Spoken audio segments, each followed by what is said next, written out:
எல்லாருக்கும் வணக்கம். ஒரு தொழில் ஆரம்பித்து அந்த தொழில் லாபகரமான நிறுவனமாக மாற்றுறதுக்கு ஒரு குறிப்பிட்ட காலம் எடுத்துங்க. அந்த குறிப்பிட்ட கால அவகாசத்துக்குள்ளே அவங்க படுற போராட்டம் இருக்குது இல்லைங்களா, அது அவங்கவுங்களுக்கு மட்டும்தான் தெரியும். கிட்டத்தட்ட ஆஸ்ட்ரிச் முட்டை மாதிரிங்களா. அதுலேயும் ஒரு பெண் ஒரு தொழில் ஆரம்பித்து அந்த தொழிலில் ஒரு பெரிய சக்ஸஸ் அடையிறது அப்படிங்கிறது இன்றைக்கி இருக்கக்கூடிய காலகட்டத்தில் போட்டி உலகத்தில் ரொம்ப சவாலான விஷயங்க. அப்படி ரொம்ப போராடி சாதனையாளராக மாறின ஒரு பெண் சாதனையாளரை பற்றி நம்ம இன்றைக்கி பார்க்க போகிறோம். வாங்க வீடியோக்குள்ளே போகலாம். பூனேயில் வசிக்கக்கூடிய லலிதா அப்படிங்கிறவங்க இன்றைக்கி கோகோன் சர்பத். கோகோன் அப்படிங்கிறது நார்த் இந்தியாவில் ஒரு பல வகையை சார்ந்தது. அதாவது அதில் அந்த கோகோன் பழத்தின் மூலிமா சர்பத் தயாரித்து வருடத்துக்கு கிட்டத்தட்ட 2.5 கோடி வரைக்கும் சம்பாதிக்கிறாங்க. அந்த பழ வகை நம்ம ஊரில் எலுமிச்சை பழம் யூஸ் பண்ணுவோம் இல்லைங்களா, வெய்ய காலத்தில் சர்பத் மாதிரிலாம் போட்டு குடிப்போம் இல்லைங்களா, அதே மாதிரி நார்த் இந்தியாவில் கோகோன் அப்படிங்கிறது ஒரு பழ வகை. அந்த பழ வகையில் சர்பத் தயாரித்து ஒரு பெரிய நிறுவனமாக மாறியிருக்காங்க. அந்த நிறுவனத்தோட பேர் கோகன்ராஜ் அப்படிங்கிற நிறுவனம் தான். இப்போது இந்த லலிதா எங்கேருந்து ஆரம்பித்தாங்க அப்படின்னு பார்த்தீங்கன்னா, கல்யாணம் ஆன புதுசுலேயே 1992களில் ஒரு கம்பெனி ஆரம்பிக்கிறாங்க. அது என்ன கம்பெனி அப்படின்னு பார்த்தீங்கன்னா, காளான்கள் விற்பனை செய்யணும்னு சொல்லி சிப்பி காளான் இவங்களே உற்பத்தி பண்ணி அந்த லோக்கல் மார்க்கெட்ஸ்குள்ளே விற்பனை செய்யலாம் அப்படின்னு சொல்லி ஒரு கம்பெனி ஆரம்பிக்கிறாங்க.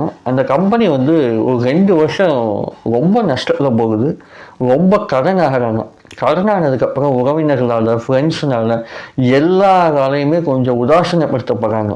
உனக்கெல்லாம் அது தேவையா? பொதுவாக ஆண்கள் ஆரம்பித்தாலே நிறையா பேர் உதாசீனப்படுத்துவாங்க. அதுலேயே பெண் ஆரம்பித்தாங்க அப்படின்னா இன்னும் எதிர்ப்புகள் ஜாஸ்தியாகும். உனக்கு எதுக்கு இந்த வேண்டாத வேலை, வீட்டில் பேசாமல் சமைச்சிட்டு உட்கார வேண்டியதானே, எதுக்கு நீ இந்த மாதிரி வேலையெல்லாம் பண்ணிகிட்டு இருக்க அப்படின்னு சொல்லி உதாசீனப்படுத்துகிறாங்க. அதுக்கப்புறம் அவங்க என்ன பண்ணுறாங்க, அந்த காளான் தொழிலில் இருக்காங்க. ஆனால் அவங்களுக்கு மனசுக்குள்ளே ஒன்றே தான், நம்ம கண்டிப்பாக ஒரு 9 to 5 ஜாபுக்கு மட்டும் போயிடவே கூடாது. ஒன்று நம்ம பிஸ்னஸ் பண்ணி சக்ஸஸ் ஆகணும், இல்லைன்னா நம்ம எதுவாகவுமே ஆகக்கூடாது அப்படின்னு சொல்லி அவங்க முடிவு பண்ணுறாங்க. கொஞ்ச நாள் வெயிட் பண்ணுறாங்க. இந்த குளோபலைசேஷன் வளர்ந்து வர பீரியட் இந்த 90களின் பிற்பகுதியில் டொமேட்டோ கெச்சப்புக்கு இந்தியாவில் ஒரு பெரிய மார்க்கெட் உருவாகுது. அதை இவங்க அனலைஸ் பண்ணுறாங்க. இவங்க என்ன பண்ணுறாங்க, லோக்கல் விவசாயிகிட்ட தக்காளி வாங்கி அந்த தக்காளியை சாஸாக மாற்றி அது கெச்சப்பாக மாற்றி லோக்கல் மார்க்கெட்டில் இவங்க சந்தைப்படுத்துகிறாங்க. ஃபஸ்ட்டு வருஷம் கொஞ்சம் அடி வாங்குறாங்க. அதுக்கப்புறம் கொஞ்சம் 0 ப்ராஃபிட் வர்றாங்க. அதுக்கப்புறம் பார்த்திங்கன்னா கொஞ்சம் பிஸ்னஸ் நல்லா போகிற மாதிரி ஒரு ஃபீலிங் ஆகுது.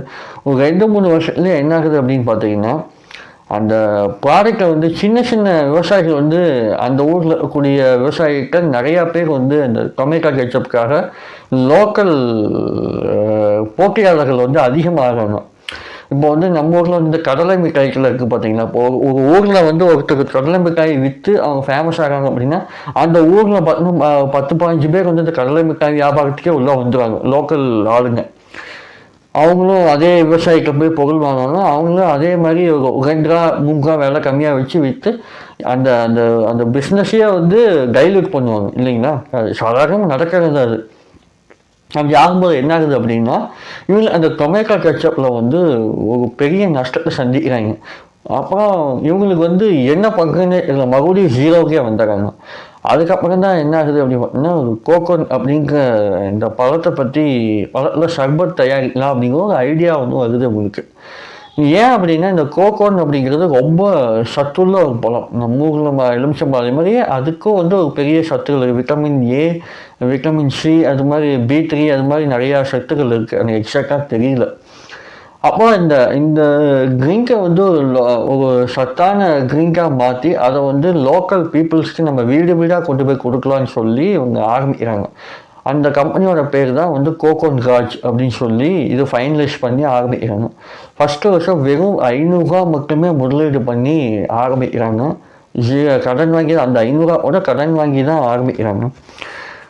அதாவது ஃபஸ்ட்டு வருஷமே 0 ப்ராஃபிட்டுங்கிறது பெரிய விஷயம் தான். ஏன் அப்படின்னா நஷ்டம் ஆகாமல் இருக்கணும்ல. அப்போ அது கொஞ்சம் சப்போர்ட் ஆகுது. அப்போ இன்னும் சைட் பை சைடில் முழுசாகவும் இந்த டொமேட்டோ கெச்சப் வந்து இவங்களால விட முடியல. ஸோ இதையும் ரன் பண்ணிட்டு வராங்க. இந்த சர்பத்தும் பண்ணும்போது கொஞ்சம் ஈக்குவல் ஆகுது. அடுத்த வருஷம் கொஞ்சம் 20,000 இன்வெஸ்ட் பண்ணுறாங்க. இப்போ இன்வெஸ்ட் பண்ணும்போது கொஞ்சம் லாபம் வருது. அந்த லாபமெல்லாம் எங்கே போகுது அப்படின்னு பார்த்தீங்கன்னா, இந்த டொமேட்டோ கெச்சப்புக்காக வாங்கப்பட்ட கடனுக்காகவே போயிடுது. ஸோ அப்போ வந்து இந்த பிஸ்னஸ்னால இந்த பிஸ்னஸ் அடிபடுது அப்படின்னு அவங்க தெரிஞ்சுக்கிட்டு அந்த டொமேட்டோ கெச்சப் தொழிலை வந்து கம்ப்ளீட்டாக ஸ்டாப் பண்ணுறாங்க. ஸ்டாப் பண்ணதுக்கப்புறம் ஃபுல் ஃப்ளெஜாக வந்து இந்த கோகோன்ராஜையே வந்து டெவலப் பண்ணலாம் அப்படின்னு நினைக்கிறாங்க. அதுக்கப்புறம் என்ன பண்ணுறாங்கன்னா, வீடு வீடாக மார்க்கெட்டிங் பண்ணுறாங்க. அப்போ அவங்களுடைய காம்படிட்டர் இந்த கோகோன்ராஜுக்கு சர்பத்துக்கு வந்து யார் காம்படிட்டர் அப்படின்னு பார்த்தீங்கன்னா, கொக்கோகோலா, பெப்சி, அதுக்கப்புறம் வந்து ஃப்ரூட்டி, இந்த மாதிரியான கார்பரேட் நிறுவனங்கள் தான் அவங்களுக்கு போட்டியாக இருக்காங்க. அப்போ தான் வந்து கிரிக்கெட் மாதிரியான ஸ்போர்ட்ஸ் வந்து மிகப்பெரிய அளவில் வளர்ந்துட்டு வர்ற டைம் அது. அதுபோக வந்து டிவி ஆட்ஸ் ஃபுல்லாகவே எப்போ பார்த்தா ஃப்ரூட்டி, 7up, ஸ்பைக்கு, கொக்கோகோலா இது எல்லாமே ஆட் வந்துட்டு இருக்க டைமு. எல்லாரும் அதை மட்டுமே கான்சென்ட்ரேட் பண்ணிட்டு இருக்காங்க. இவங்களுக்கு இன்னும் பெரிய சவாலாக இருந்துட்டு இருக்கு. இவங்களுடைய ஒரே எய்ம் லோக்கல் மார்க்கெட்டை பிடிக்கணும் அப்படின்னு வீடு வீடாக போகிறாங்க. அதுக்கப்புறம் வந்து சந்தைகள்லாம் போய் விற்க ஆரம்பிக்கிறாங்க. இவங்களுக்கு இந்த லலிதா அவங்களுக்கு வந்து ஒரு மிகப்பெரிய சப்போர்ட் யாருன்னு பார்த்தீங்கன்னா அவங்களுடைய கணவர் சஞ்சய். நான் மீண்டும் மீண்டும் சொல்கிறேன், ஒரு லைஃப் பார்ட்னர் அப்படிங்கிறவங்க ஒரு பெரிய சப்போர்ட்டாக இருந்துட்டாங்க அப்படின்னா அவங்க எந்த லெவலுக்கு வேணால் ரீச் ஆகலாங்க. முக்கிய காரணம் லைஃப் பார்ட்னர் தான். அவர் ஆணுக்கு பெண்ணாக இருக்கலாம், பெண்ணுக்கு ஆணாக இருக்கலாம். ஆனால் லைஃப் பார்ட்னர் அப்படிங்கிறவங்க, நல்ல லைஃப் பார்ட்னர் அப்படிங்கிறவங்க வாழ்க்கைக்கு ரொம்ப ரொம்ப முக்கியம். இவங்க சஞ்சய் வந்து இவங்க லலிதா ஒரு மிகப்பெரிய ஒரு ஃபினான்ஷியலாக சப்போர்ட்டாக பண்ணாமல் இருந்தாலும் ஒரு மென்டல் ரீதியாக ஒரு பெரிய சப்போர்ட் கொடுக்குறாரு சஞ்சய் லலிதாவுக்கு. இவங்க மறுபடியும் லோக்கல் மார்க்கெட்டை தான் பிடிச்சிருக்காங்க, கம்ப்ளீட்டாக பிடிச்சிருக்காங்க. ஆனால் இதில் ஒரு சிக்கல் என்னென்னா, இந்த சர்பத் தொழில் அப்படிங்கிறது 3 மாதம் தான். வெய்ய காலத்தில் நம்ம எல்லாருமே சர்பத் குடிப்போம். ஆனால் இவங்க 12 மாதத்துக்கு எப்படி இதை விற்பனை பண்ண முடியும்னு யோசிக்கிறாங்க. அப்போ விற்பனை பண்ணோம் அப்படின்னா அதர் ஸ்டேட்ஸ்க்கெல்லாம் நுழையணும். நம்ம அதர் ஸ்டேட்ஸ் மார்க்கெட்லையும் இவங்க வந்து பிடிக்கணும் அப்படின்னு சொல்லி இவங்க வந்து இந்தியா ஃபுல்லாக இந்த இது எப்படி எடுத்துகிட்டு போகிறது அப்படின்னு யோசிக்கிறாங்க. அது ஒரு பெரிய சவாலாக இருக்கிறது என்னென்னா மார்க்கெட்டிங். யார்கிட்ட போய் மார்க்கெட்டிங் பண்ணுறது இப்படின்னு சொல்லி யோசிச்சுக்கும் போது தான் கரெக்டாக இந்த மால் கல்ச்சர்லாம் உள்ளே வருது இந்தியாவுக்குள்ளே. இந்த பிக் பஸாரு, ரிலையன்ஸ் மாலு அப்போல்லாம் அவங்க வந்து உள்ளே நுழையாங்க. இப்போ அந்த மாலில் வந்து இவங்களுடைய கோகுன் சர்பத்தை உள்ளே நுழைக்கிறாங்க.